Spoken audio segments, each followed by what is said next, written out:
each eigenvalue of A is real.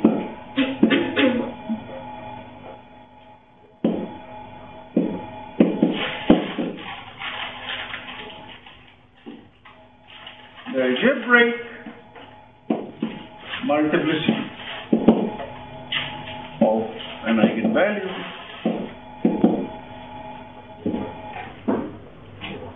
is equal to the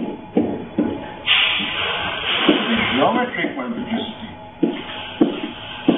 of the eigenvalue.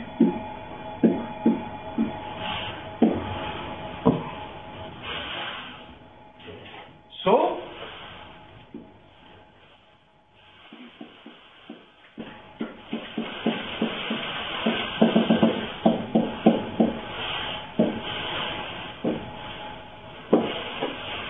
are the eigenvalues with algebraic multiplicity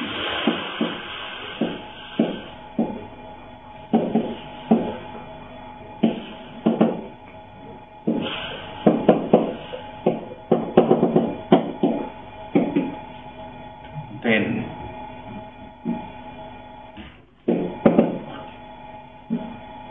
the eigenspace of lambda I of A, the dimension of this is Mi, and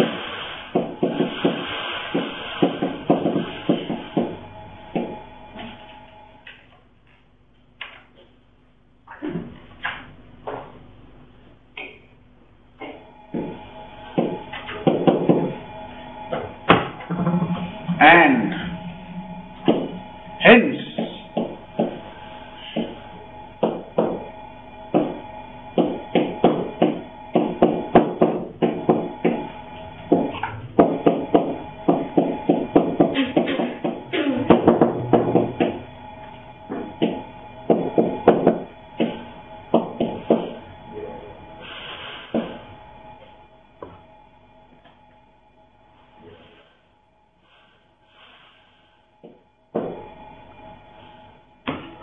lambda K.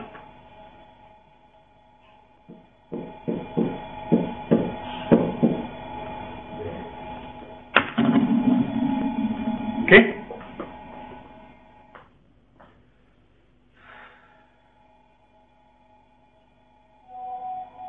At this point, I will actually come to another structure. So, in fact, from here it follows that I can come up with a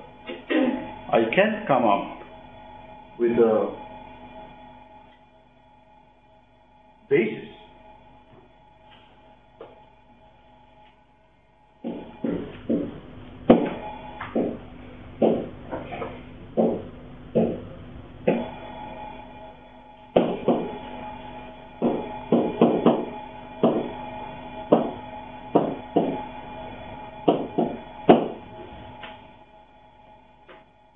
Okay?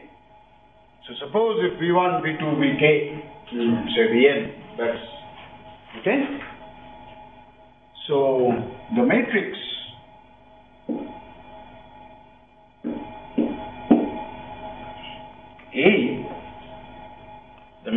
A, therefore is similar. We have seen this.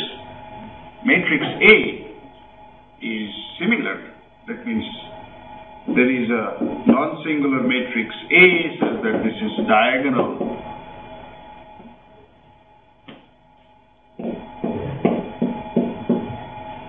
This is lambda 1 M1 times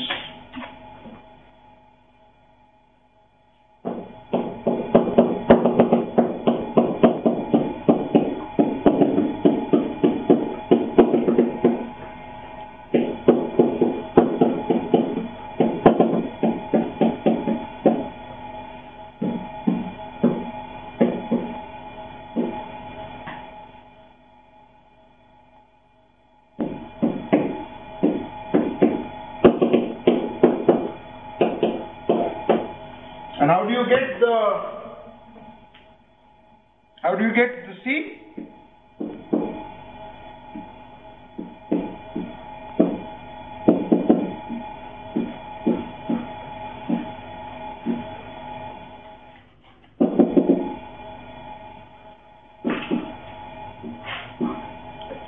These make a basis for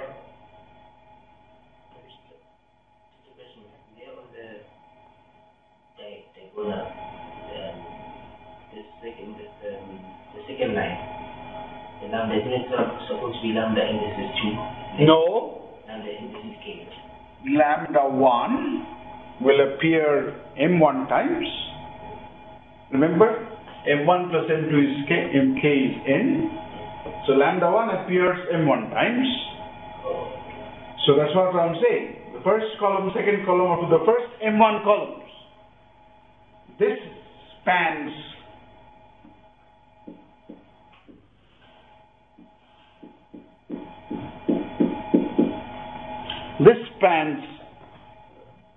the eigenspace of lambda 1.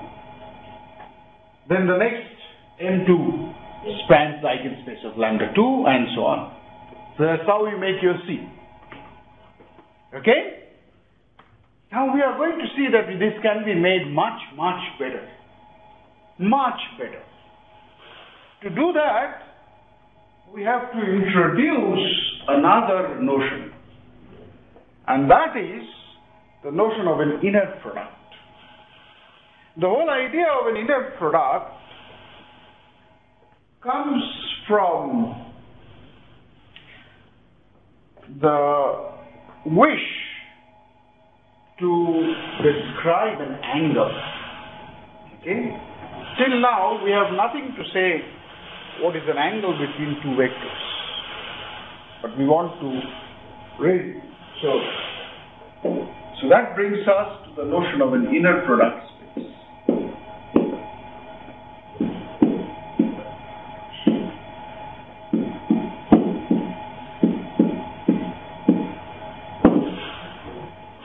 Essential intention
it comes from a strange root.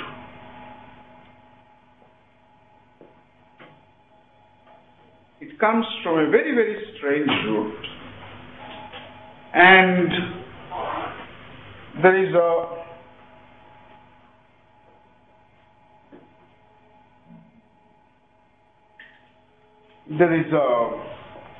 what do I say?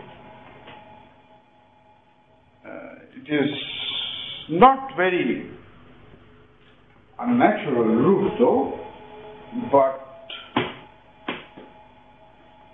there are several places from where, many a times, for instance, when I started off with the notion of a vector space, I started off trying to say that we are going to formalize what we had called the resultant of two forces, right? And from there we came to the notion of those 10 actions, those actions for a vector space. So that is one kind of a way in which mathematics progresses. So you try to find axioms or properties which have an intended meaning. Okay? But sometimes what happens is, through your computations, you see a recurrence, a continuous recurrence of a pattern happen. Okay? And whenever this pattern happens, you see certain results do follow.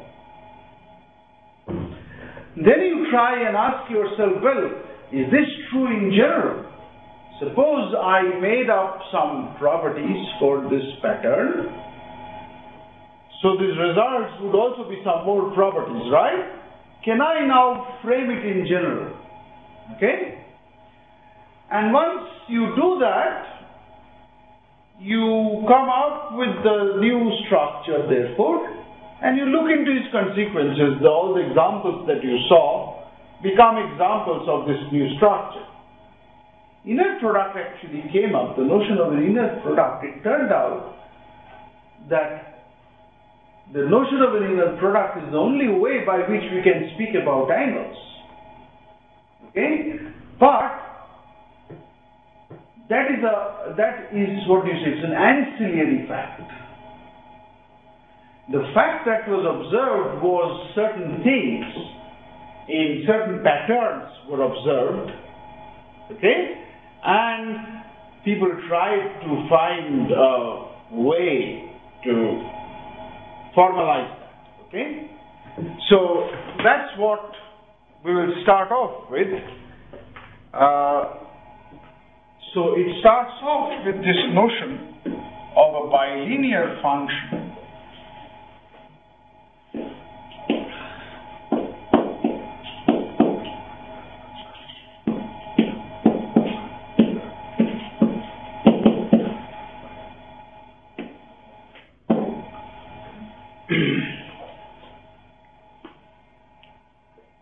So what is it? Given vector spaces,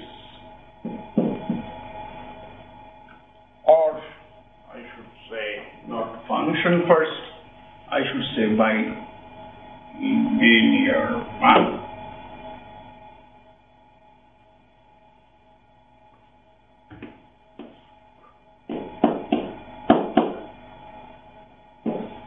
There is a reason why I erased that.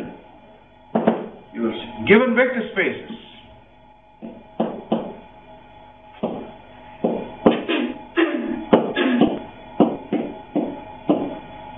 V, W, and P. Okay? A function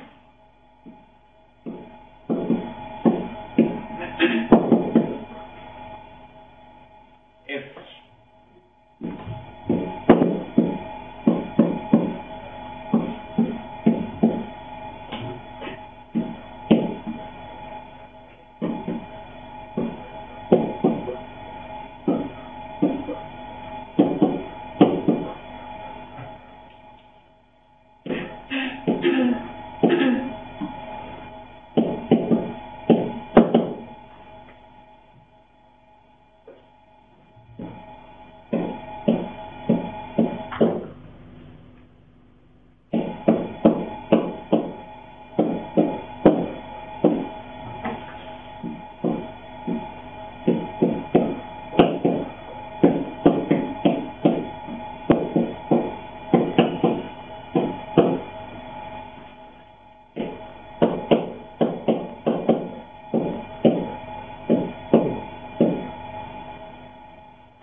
P.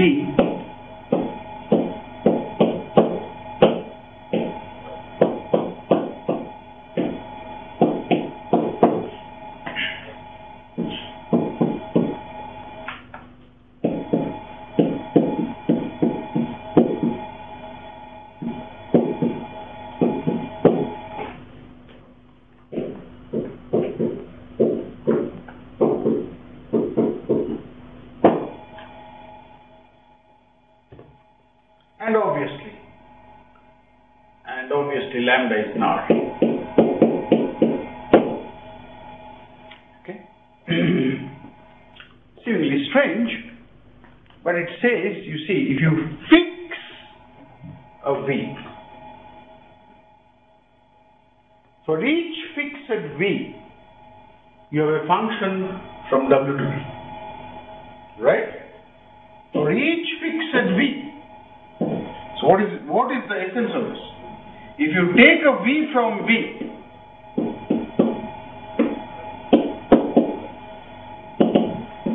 then this defines a function from W to P.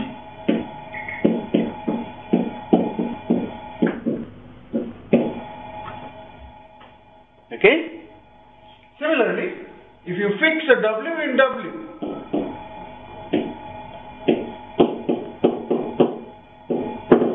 this defines a function from V to P.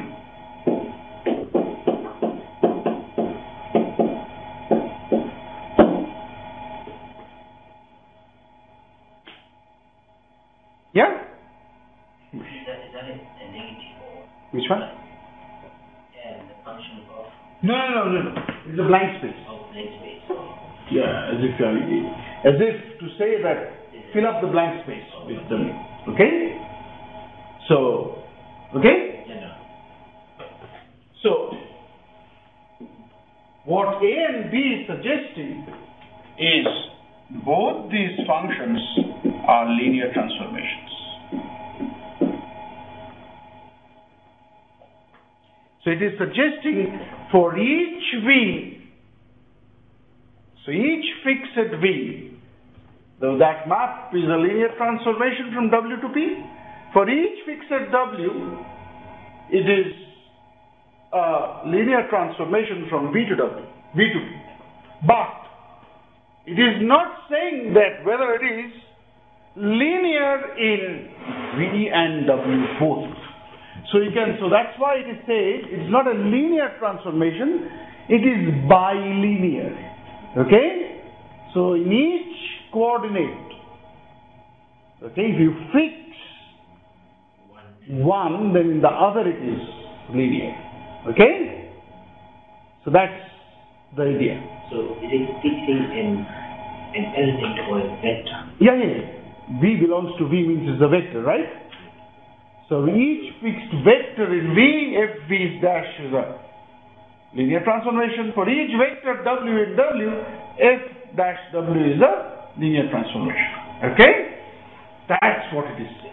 That's a bilinear.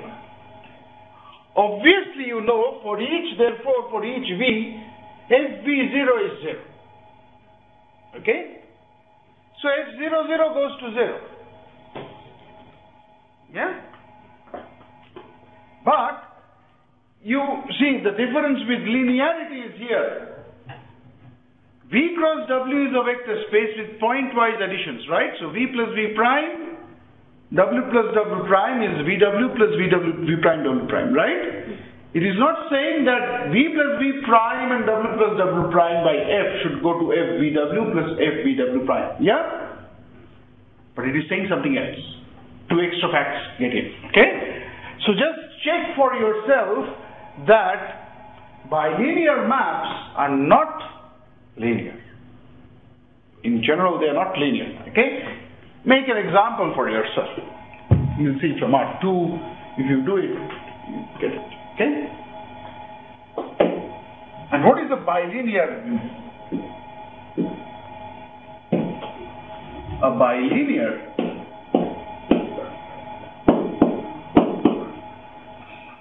function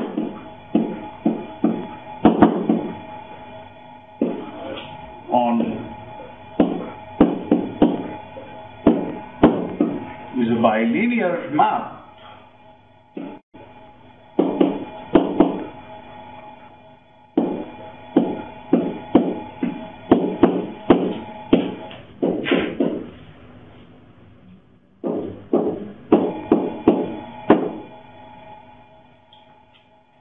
so when your P becomes the reals. Okay? So is that a general case? Special case, right? Or a special case? The special case when your R is the Kudaway. Okay? We will be dealing with bilinear functions only. Okay, now Why is this interesting?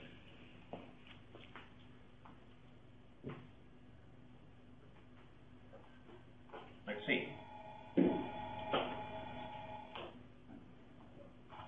Suppose you take V is finite dimensional, dimension of V is n, and let's take B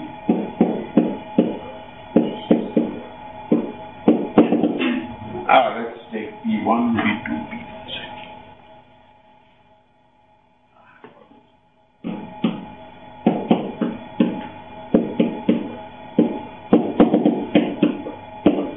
This is the basis.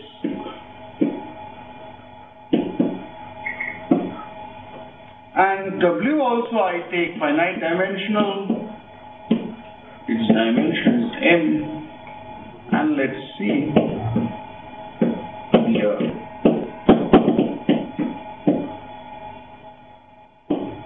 This be a basis.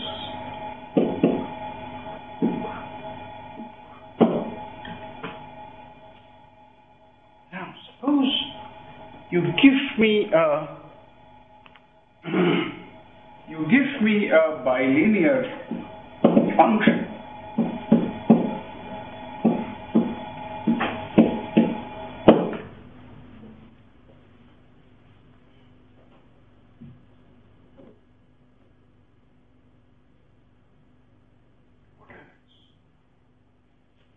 So each V, this is linear, okay? This is linear. So this is completely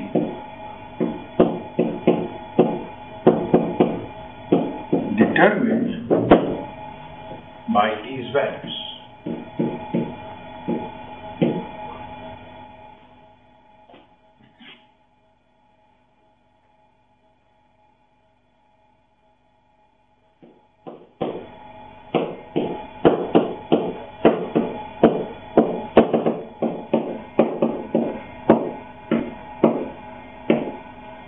Right? How if say alpha 1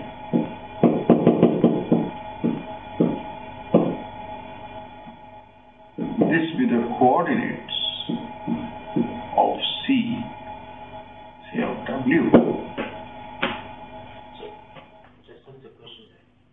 So, the basis of C, when we're talking about the vector space W, is the column. It's an arbitrary vector space. It's an arbitrary vector space. So I'm not looking into column and blah blah blah. So the basis basically represents. It's a list of vectors which is linearly independent and which spans all of W.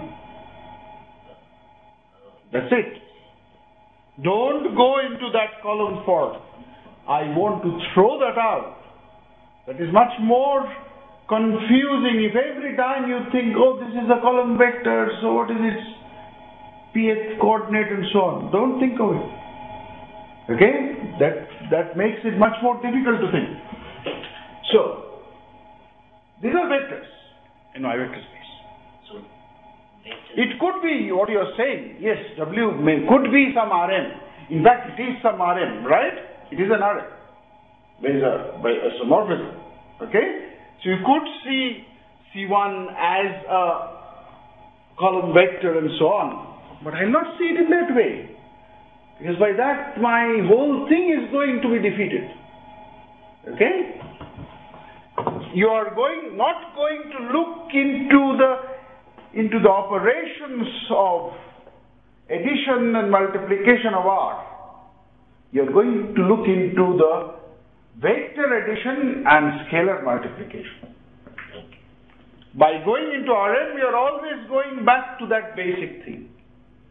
Okay, so you are not rising above, and that is making things more and more difficult.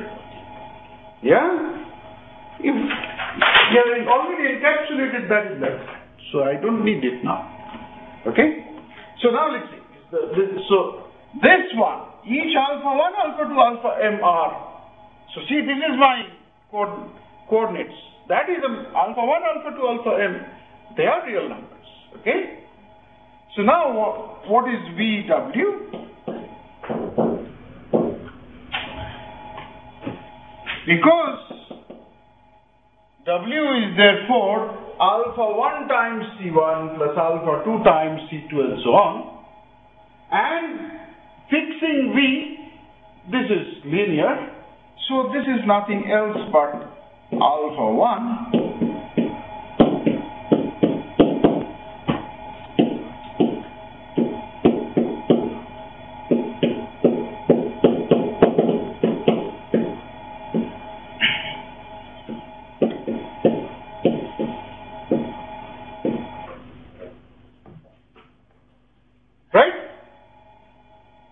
linearity.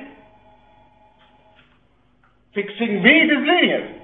W is alpha 1 C1 plus alpha 2 C2. Right? Linearity therefore tells me it would be this. Okay? Good.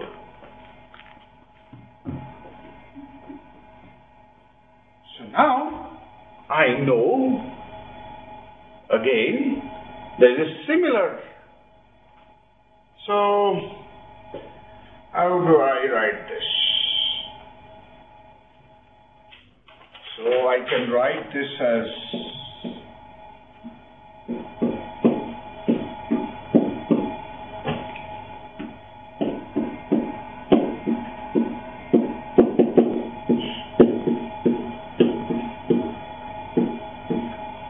this matrix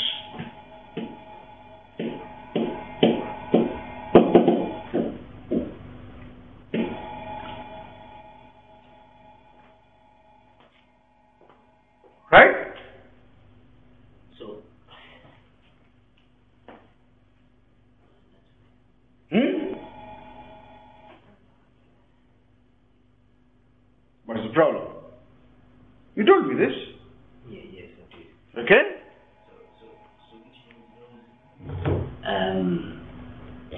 These are real numbers. Right? Clear? Good. Now let's expand on this. By linearity again,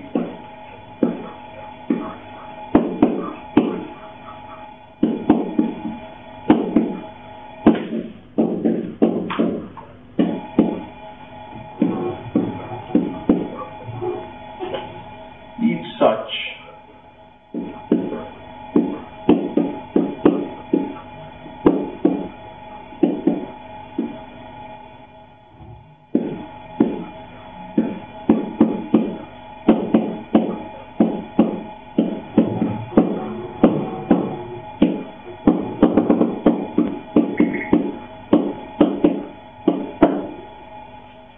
same. Look at it the other way around. So,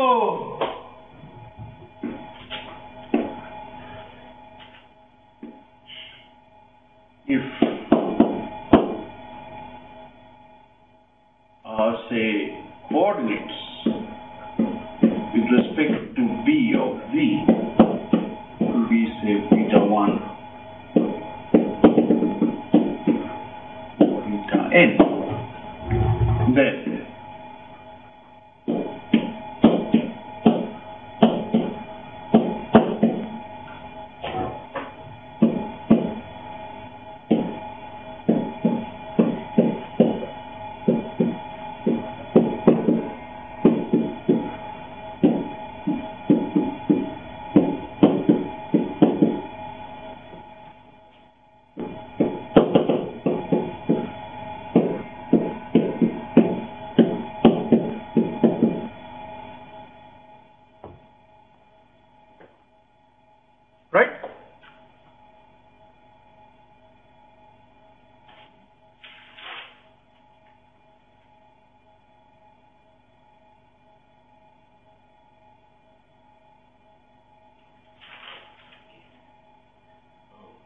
Here? So the betas would represent the For. Yeah? So again I can represent it. So each one of these is now represented in terms of. So how do I write this?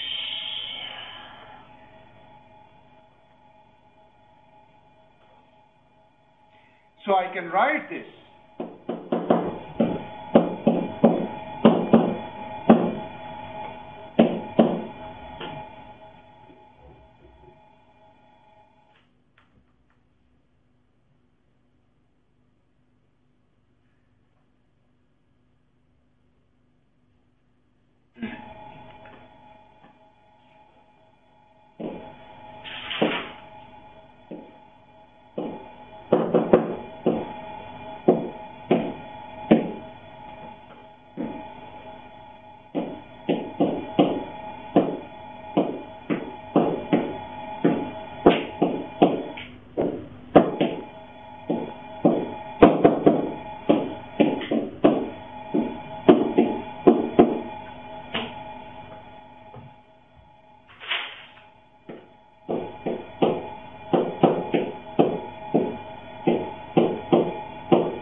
Times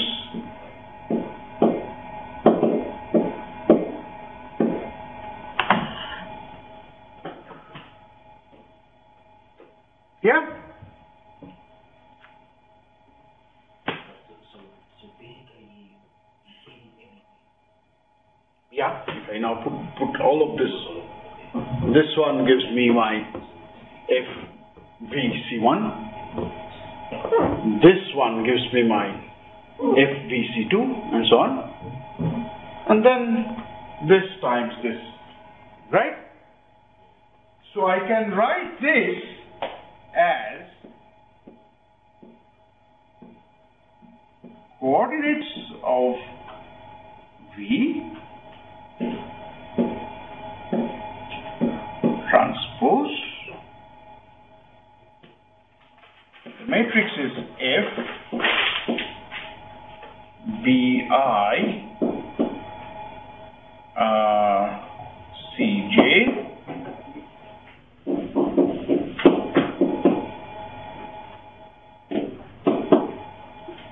times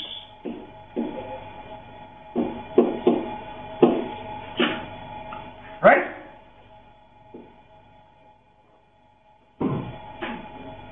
Okay?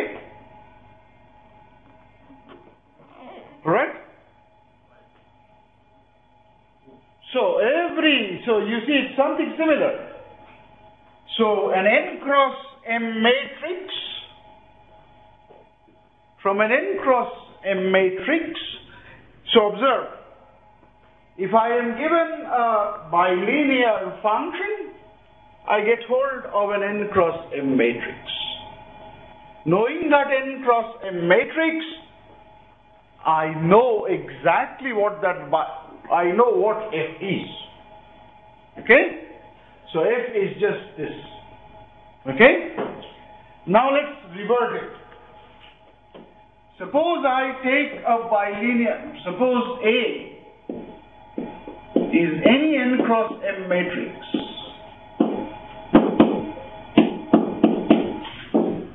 And I define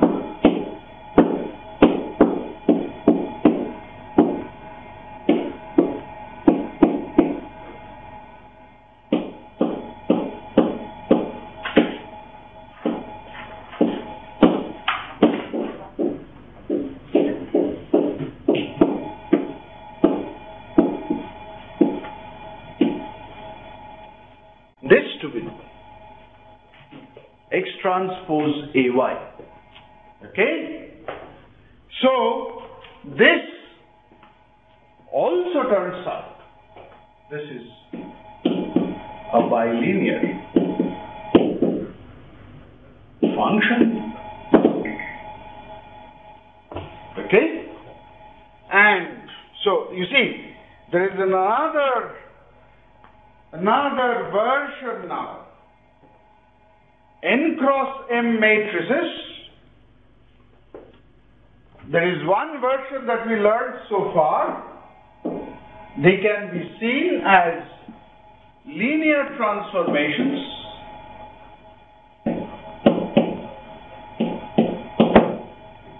from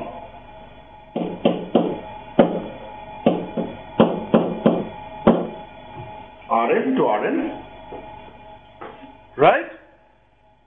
Or this tells me they can be seen also as bilinear functions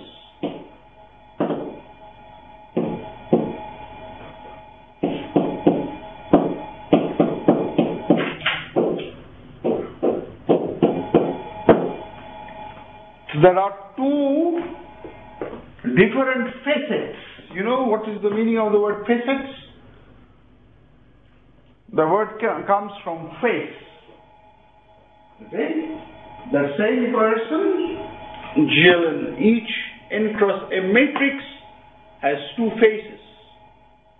One as a linear transformation from Rn to Rn, and another as a bilinear function from Rn cross Rm to Rr. Okay? So it has two faces. It depends which face we are going to use. Right? That's a separate story. But you must be careful that there are two phases. Every matrix has two phases. Okay? And when we take our V and W to be same, then we say it's a bilinear function on V. Yeah?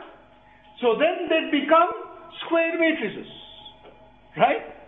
So square matrices, we have just now seen, they are linear transformations from Rn to Rn, or they can also be seen as bilinear functions on Rn. Okay? So this is the first part, this is the first stumbling block. Okay? Same thing as two facets. Okay? Two faces. They are called facets.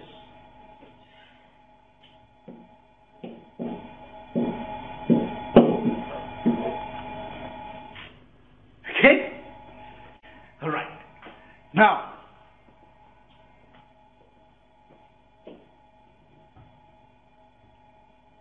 so bilinear function. So now we are speaking about a bilinear function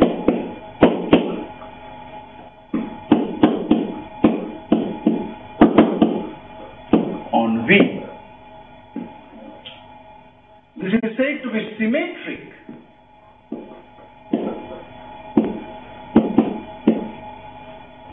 if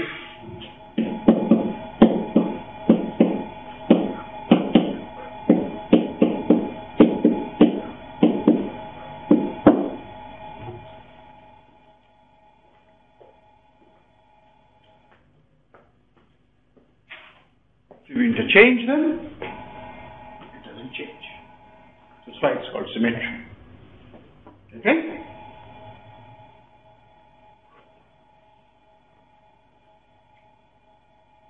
So now, the next part that comes up is, what are the corresponding matrices?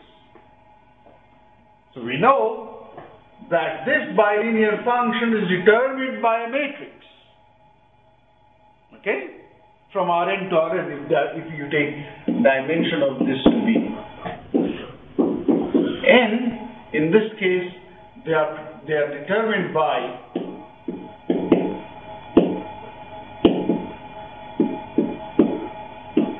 a square matrix, by square matrices.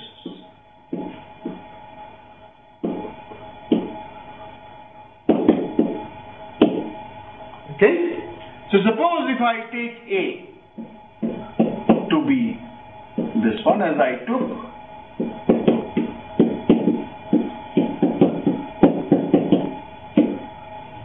okay?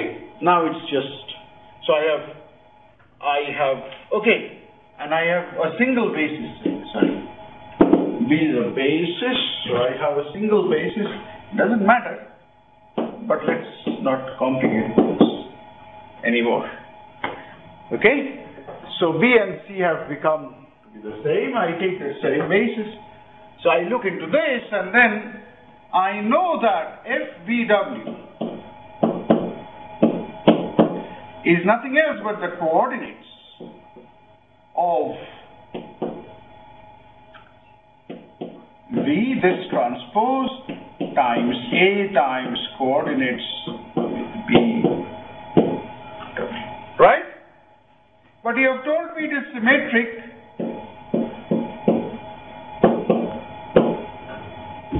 Okay? So this, oh,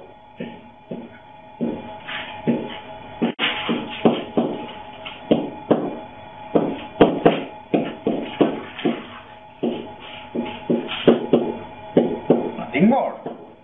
But see, what do I have? What do I do? Yes.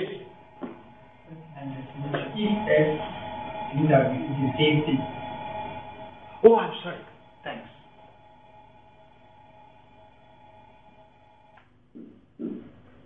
Thanks. Yes. Okay. So now, if you choose your V, for instance, if you choose your V to be BI and W to be B2, for instance, what does it give us? F B1, B2, the coordinates of this, coordinates of B1 with respect to this will be 1, 0, 0, 0. Coordinates of B2 with respect to 0, 1, 0, 0.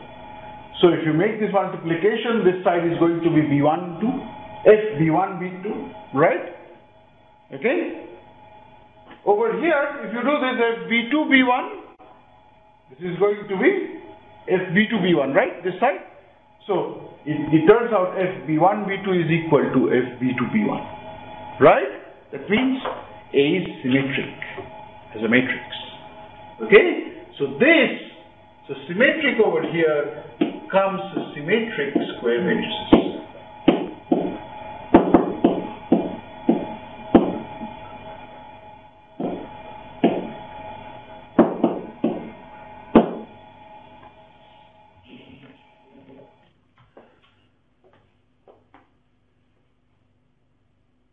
Okay?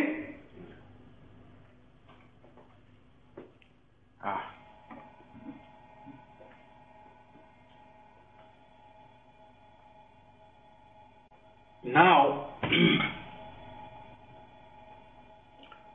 comes the next part of the story.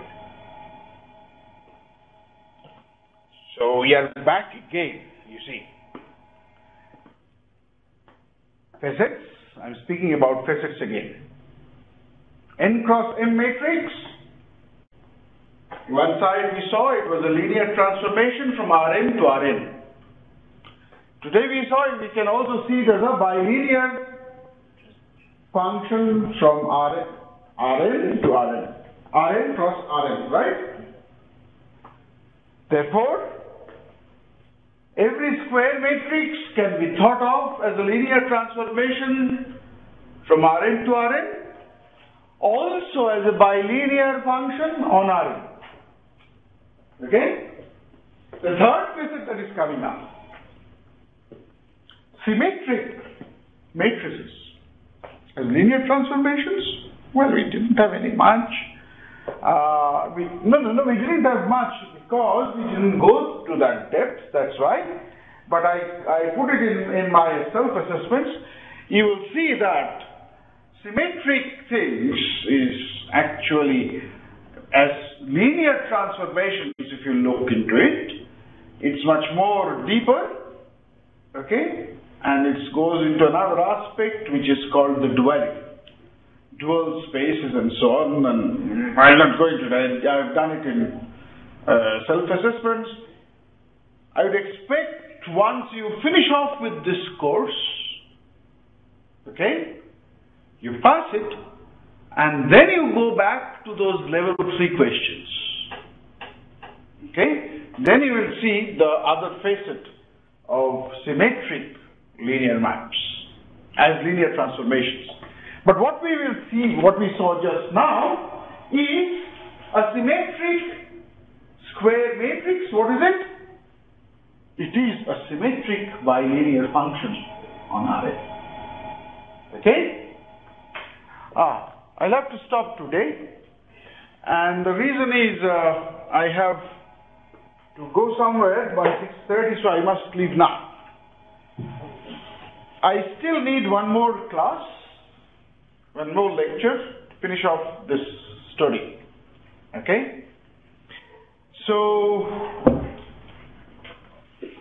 when our exam is in May, and when is the